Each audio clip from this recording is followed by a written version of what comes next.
Welcome to this Arnold Culliford knitwear tutorial on twisted chain stitches. This tutorial is part of our Confident Knitting series, 12 projects to teach you 12 new techniques from the world's best knitting designers.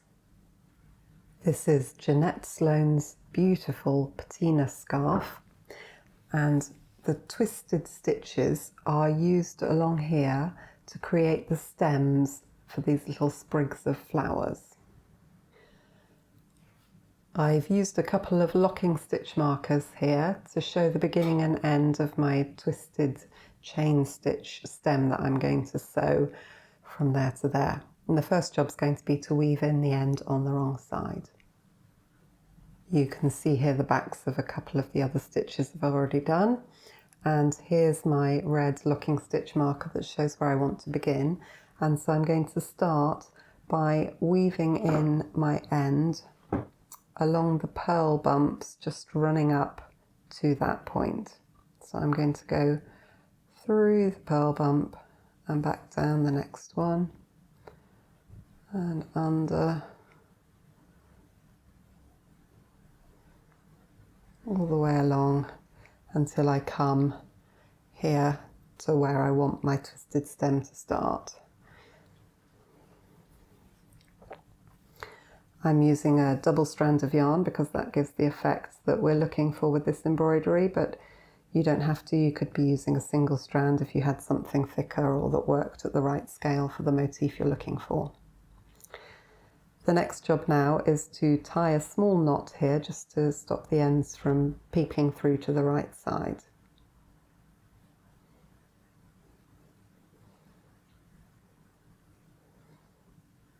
So I'm just tying a simple knot.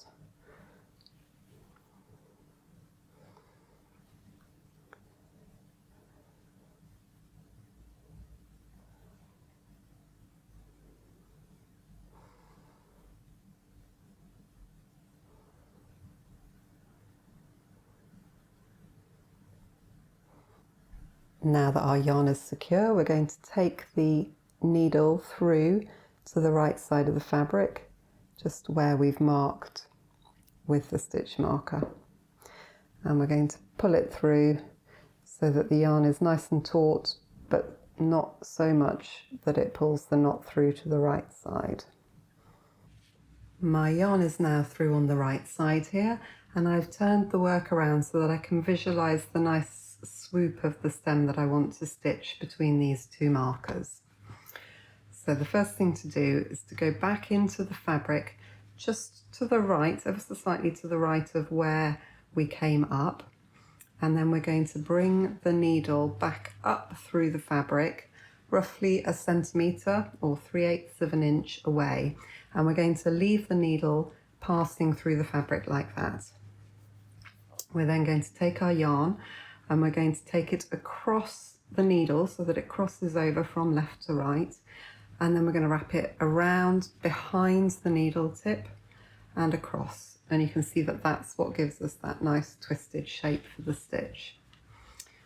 I'm then going to keep hold of that there, and I'm going to pull the yarn through. So there's our first stitch. We're now going to go back into the fabric just to the right again of where we came up through, and we're going to do it just slightly lower than the very tip of the previous stitch, just to get a good overlap on the shape of our stem.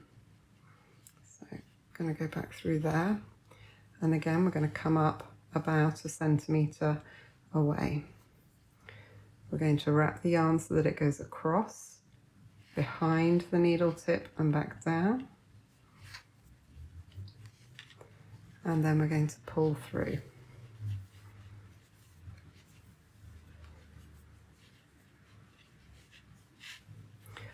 All the time as you're making this row of stitches, just think about where you want the stem to end up so that you're visualizing all the time where the next stitch wants to be. Just to the right and down a little. Coming back up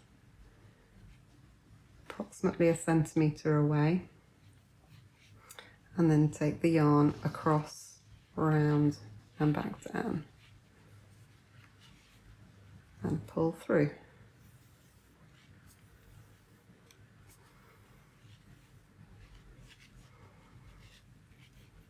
Right, we're now wanting to curve our stem in that direction. So we're going to, instead of keeping going in a straight line, I'm going to bring the tip round and point it a bit more towards my stitch marker. Cross, round and down.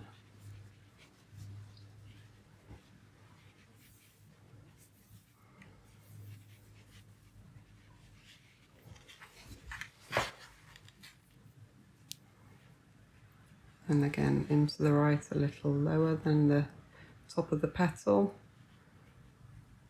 Back up about a centimetre away. Cross, round and down. Pull it through.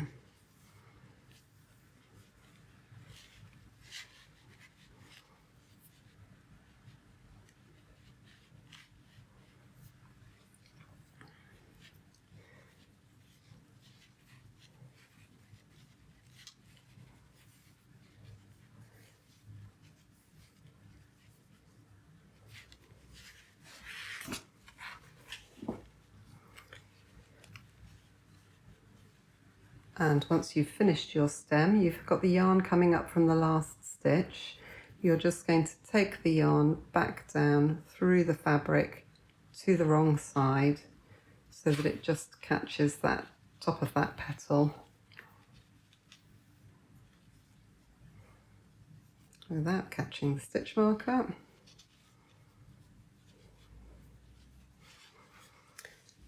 And now we've got our stem of stitches here. Once you've finished sewing your first stem of twisted stitches, have a look and check that you're happy with your work. It can take a couple of tries to reach a point where you have a nice even tension across all your stitches, or it might be that you haven't curved it quite as much as you were hoping to. In any case, if you're not happy with it, it's well worth just taking it out, either by very carefully snipping out the embroidery yarn only, or by just unthreading back through the stitches. It really is worth taking the time to redo things if you're not happy with them. And it's all part of the learning process to have a couple of goes before you're happy with something. So do feel confident in doing that. If your stitches are a bit loose, it is possible to go along and just gently tighten them up and take any slack up to the top of the line, especially if it isn't over very many stitches. So do consider fussing with your work a little bit like that if you want to as well.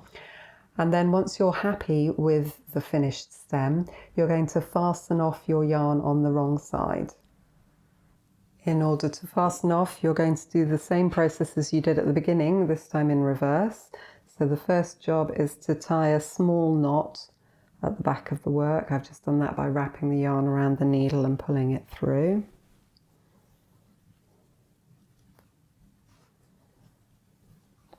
Using your thumb to keep the knot where you want it to be. And once you've done that tiny knot, you can then just weave in the end along a line of purl bumps at the back of the work like that.